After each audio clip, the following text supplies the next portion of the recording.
বিষ্ণু বলেন, মনে করো যে নামাজটা পড়তেছো এটা হতে পারে তোমার বিদায়ী নামাজ, শেষ নামাজ জীবনের। হতে পারে না? ধরেন যে মাগরিবের সালাত যে আমরা আজকে পড়বো, এমন তো হতে পারে এটাই আমাদের জীবনের শেষ নামাজ। কি বলেন? হতে পারে কি না? পারে।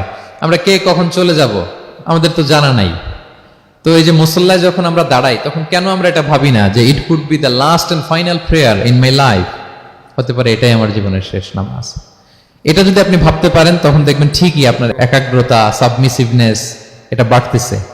আপনাকে যদি বলা হয় যে আজকে রাত 10টায় তোমার দুনিয়ার সফর শেষ, নতুন স্টেশনে যেতে হবে, আলামুল বারজাকে, তোমার শেষ, তোমার মৃত্যু হয়ে যাবে।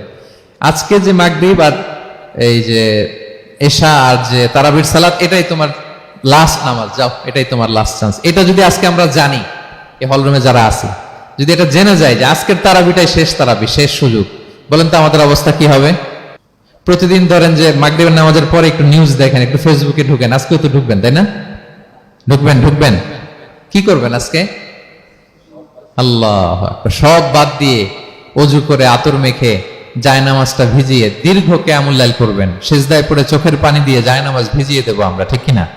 কারণ আমি নিশ্চিত হতে পেরেছি এটাই আমার শেষ নামাজ। তো এটা তো প্রত্যেক সালাতের ক্ষেত্রেই আমাদের প্রযোজ্য। আসলে আমরা যে নামাজ পড়ি, যে কোনো নামাজই তো আমার শেষ চান্স হতে পারে। কি বলেন? হতে পারে কি পারে না বলেন তো? পারে। এই টেকনিকটাই রাসূল সাল্লাল্লাহু আলাইহি ওয়াসাল্লাম শিখিয়েছেন, বলেছেন সল্লু সালাতান মুআদ্দা, মনে করো এটাই হতে পারে তোমার জীবনের শেষ নামাজ।